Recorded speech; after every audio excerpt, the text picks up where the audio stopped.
Okay. I spoke this morning with Murray Watt, the Minister for Emergency Management, on his way with the Prime Minister to inspect some of the flood-affected parts of Australia. To everyone involved in keeping Australians safe, to preparing for the worst, to cleaning up after the event, we say thank you. Thank you so much to all of the amazing Australians who are looking out for each other and looking after each other as we confront yet another set of natural disasters which are impacting so many Australians around the country. This is the best of Australia in the worst of conditions. Australians are there for each other when times are tough, and we assure people that the government will be there for them as well. This is a human tragedy, first and foremost, but it has obvious consequences as well for the economy and for the budget. I think we need to brace ourselves for the impact of these natural disasters on the cost of living. We're talking here about some of the best growing and producing country in Australia, and it has been seriously impacted, whether it's the destruction of crops or the inability to access some of this farmland, whether it's livestock and other consequences. I think Australians do need to brace for a cost of living impact from these floods. These are likely to push up the cost of living when Australians are already under the pump. It will also have obvious consequences for the budget. We will be there for Australians in the usual way. I had a good conversation with Murray Watt about that this morning, and no doubt there'll be more conversations about that and with states and territories as well, as we get our heads around the scale, the magnitude and the destruction which has been brought by these natural disasters. It's also a reminder of the backdrop for this budget, which I'll hand down in this building in 8 days' time. High and rising inflation, consequence now of natural disasters, but also global factors, the war in Ukraine, issues with our own supply chains here at home. Secondly, the persistent structural spending pressures that we've spoken about in this room quite a lot, including skyrocketing borrowing costs on the debt that we've inherited in the budget. And thirdly, of course, the deteriorating global economy. Just got back early yesterday morning from Washington, DC, after a really valuable opportunity to meet with my counterparts from the US, the UK, Canada, India, Korea, New Zealand and Ukraine, the Council of Economic Advisors to President Biden, BNP Paribas, JP Morgan, the heads of the US Fed, the European Central Bank, the World Bank and the IMF as well. The key takeout from discussions in DC is that the world is tiptoeing a narrowing and more perilous path when it comes to the prospect of another global downturn. That's why the budget next week will downgrade our forecasts for growth in our major trading partners. The US has already had 2 negative quarters, and Treasury has downgraded the forecast for next year from 2.5% to 1% in the US. It's likely that the UK is in recession already. Treasury's downgraded the UK next year from 2% to 0.2%, 0.25%. Euro downgraded from 2.25% to 0.5%, and China has slowed considerably as well. Our best defences against uncertainty around the world is a responsible budget at home, and that's what I'll be handing down next week. It will be focused on responsible cost of living relief with an economic dividend. It will have targeted investments in a stronger and more resilient economy, and it will begin to unwind the legacy of wasteful spending, which has given us $1 trillion in debt and deficits as far as the eye can see. It will be a sensible, solid budget and suited to the difficult times that we confront. Ben. Treasurer, you just said that the floods will have an impact on the budget bottom line. Could you elaborate on that at all? And also, before you left for Washington, you said that despite global factors, you believed Australia could avoid a recession. Has that view changed at all following your meetings? It's our expectation and obviously our hope that Australia will avoid recession. We've got a lot going for us in this country. We've got low unemployment. We've got relatively solid growth, relatively solid demand. We've got good prices for people that people are paying for our commodities around the world, with a positive impact of that on the budget. But we won't be completely spared another global downturn. And so the job of this budget is to make sure that the budget and the economy is as resilient as it can be. Australians are paying a really hefty price for this wasted decade, which has given us stagnant wages and skills shortages and chaos in energy markets and a crisis in aged care, and made us more vulnerable to these global shocks than we should be. And so the budget begins the hard task of making us more resilient. We'll go Rachel, and then Michelle, and then Greg. Thanks, Treasurer. Medicare rorts cost the government $8 billion a year. That's more than the annual cost of the Air Force and about 30% of the Medicare budget. Is this part of the government's waste and rorts audit? If these numbers are true, it's absolutely atrocious. Every dollar rorted, whether it's Medicare or the NDIS, is a dollar thieved from people who need and deserve good health care. And so the Health Minister will have more to say about this. Bill Shorten has been talking about this in the context of the NDIS as well. We do need to do more work here to make sure that our defences against people who want to rort and thieve from government programs are cracked down on.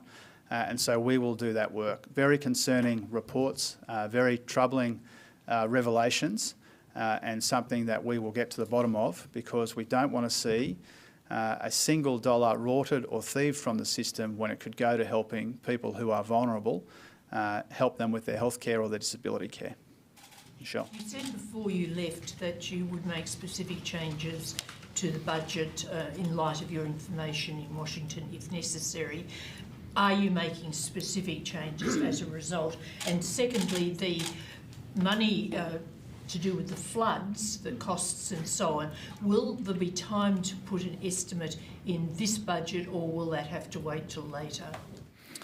Well, in reverse order, when it comes to the cost of the floods, part of the commitments are automatic and part of them are discretionary, and we'll obviously have conversations with Murray Watt, Prime Minister, myself, Finance Minister and others to make sure that we are there for people as they rebuild from yet another round of natural disasters. There'll be an element of that in the budget.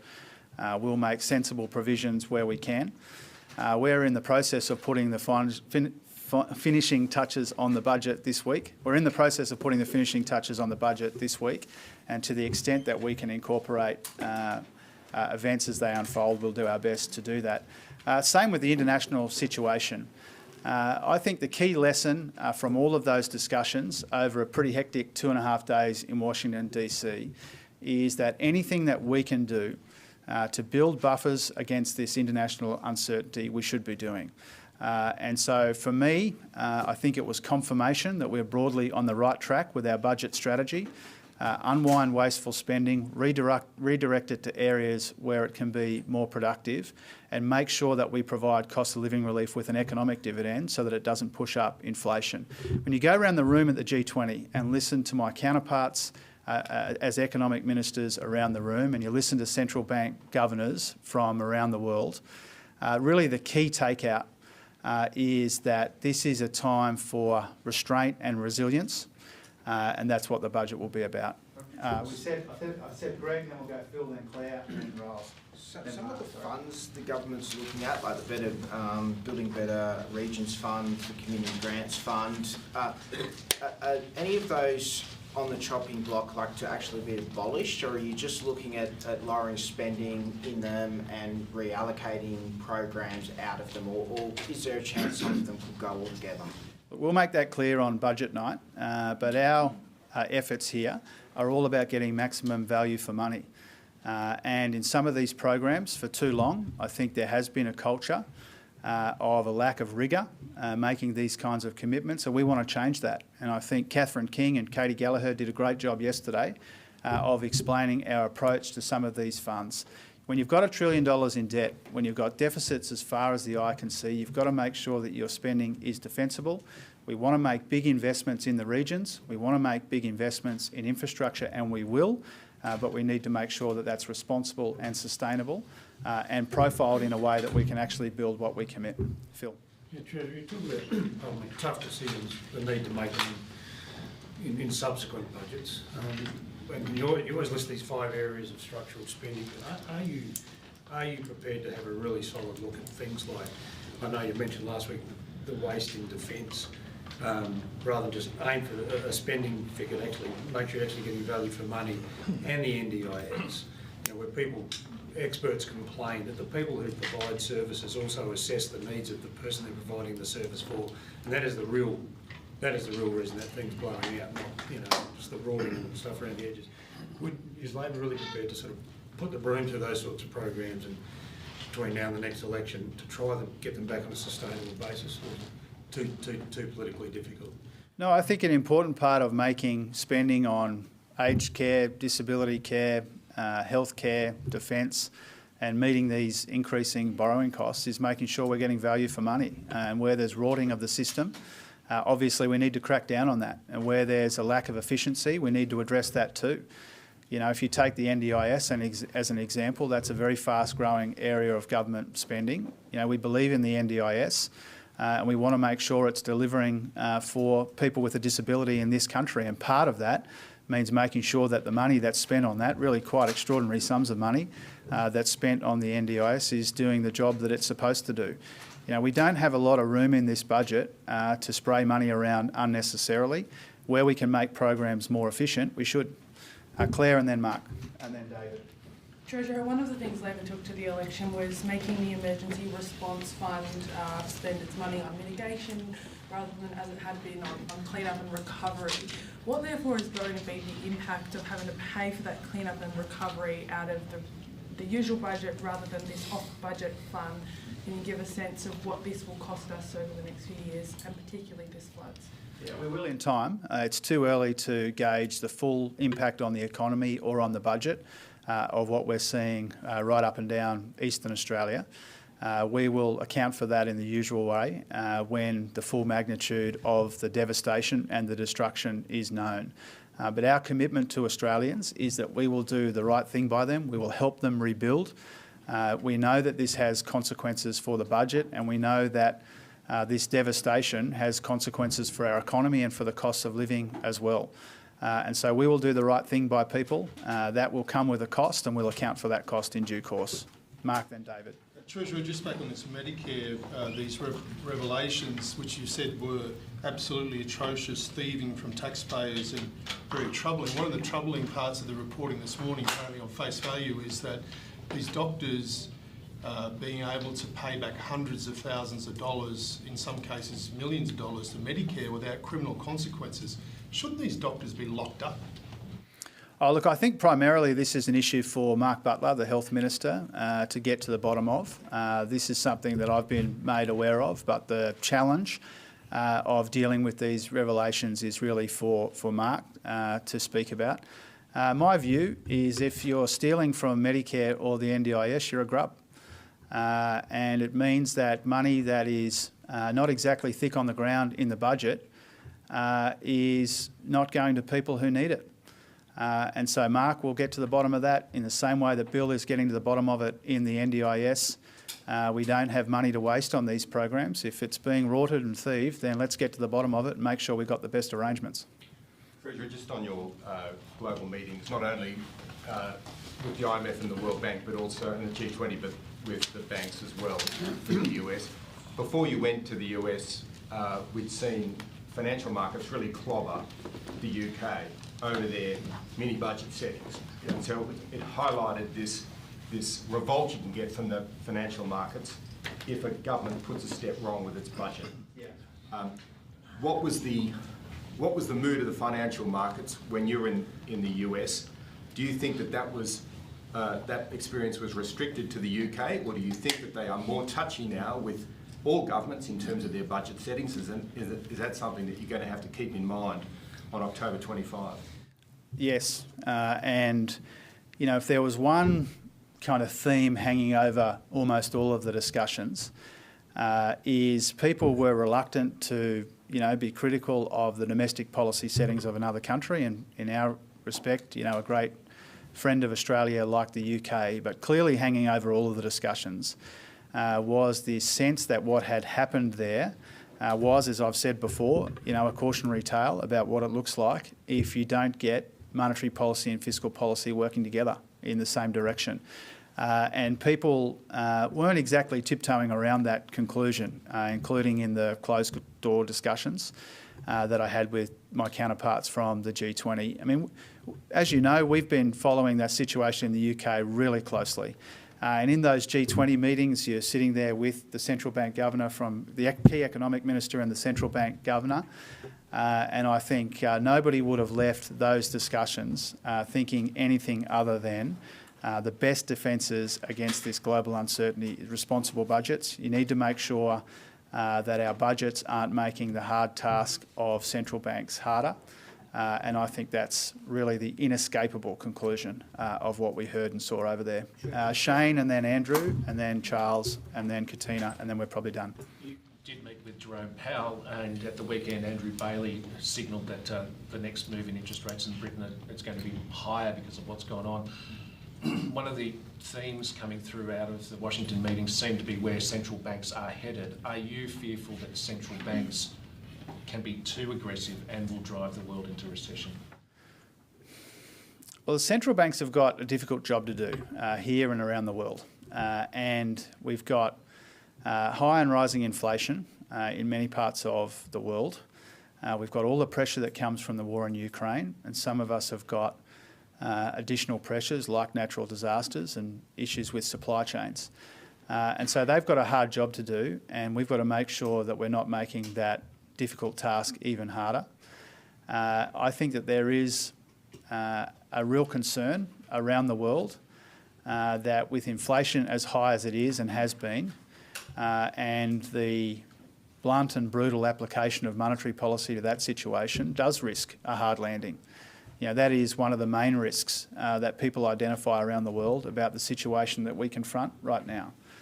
The fact that central banks are having to act decisively in uncertain times does risk a hard landing around the world. That's one of the reasons why the Treasury forecasts I've released today ahead of time have been downgraded so substantially. Treasury, you warned of a cost of living impact from the floods. Are you able to quantify it, or at least tell us what months they will, that effect will be felt? And further to Shane's question, does the Reserve Bank have to be really careful to tease out those cost of living pressures, which are well, hopefully 1 in 100 years? Yeah. Look, the full costs and consequences of these natural disasters will be known in time. It's premature now to try and put a number on the size of the impact or the shape of it, the duration of the impact of these natural disasters. I had a preliminary conversation with Murray Watt about it this morning, but no doubt this will be pretty central to our thinking over the coming months. So it's premature to do that, but obviously when you're talking about absolutely prime agricultural land making some of the biggest contributions to our grocery aisles, there will be an impact, and it will be a substantial impact, I fear. So I think that's self-evident. And the other part of your question was, Andrew? It's about ensuring that the Reserve Bank teases that impact out. Yeah, well, as you know, I don't give free advice to the Reserve Bank. No doubt they weigh up the temporary pressures on inflation and the structural pressures on inflation. They do that in normal times, and they especially do that in times like these. No doubt they are as attentive to what's going on in the food bowls of Australia as we are, and they'll take it into consideration. I think Charles, then Katina, and then we're done. The downgrade of the projections for the UK and the US in particular are quite concerning. Given what your answer to David's question, are you confident that those governments have their situation under control and that it won't get worse before it gets better, particularly given how big an impact that will have on the budget's bottom line and on the Australian bottom line? Yeah, well, my focus is on what we can do here in Australia. The best way to deal with these global conditions, the best way to deal with this deteriorating global economy is to focus on what we can influence here at home. That means a budget which is solid and sensible and suited for the times, and that's what our budget will be. No doubt other countries are going through similar considerations. The policy agenda in the United Kingdom is a bit of a moving feast at the moment as key personnel change and as they recalibrate based on market reactions to policies that they've announced in recent weeks. I had a good discussion with President Biden's economic advisors about how they see the situation in the US. Everybody's doing the best that they can in difficult circumstances. For me, the thing that I'm most focused on is a budget which is sensible and solid and suited for the times. That's our best defence against what's happening around the world. Katina. Sure.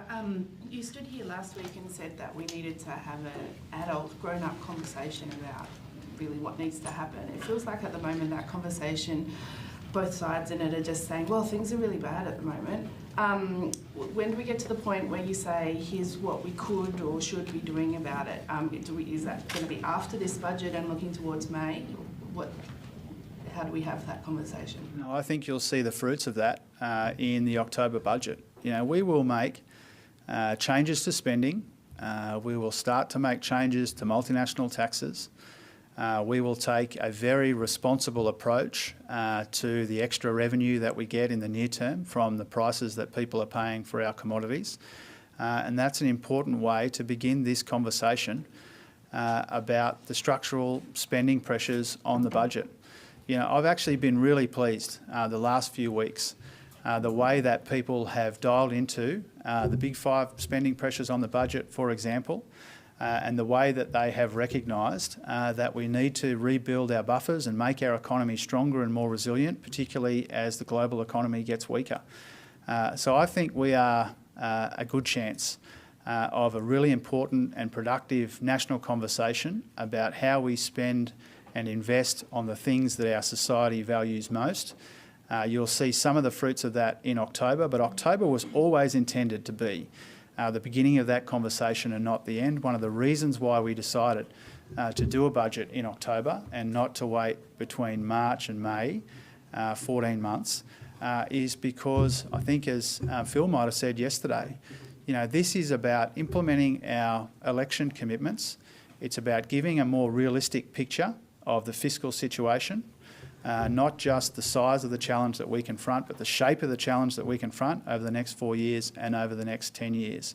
And it will provide, I think, a baseline for a conversation about the future of the budget. And one of the things that people say about this government is that the adults are in charge. That means speaking up to people like adults, not talking down to them. It means levelling with them and being upfront with them. That's what I've tried to do every day that I've been in this job so far, and that's what I'll try and do every day that I'm in this job. Thanks very much.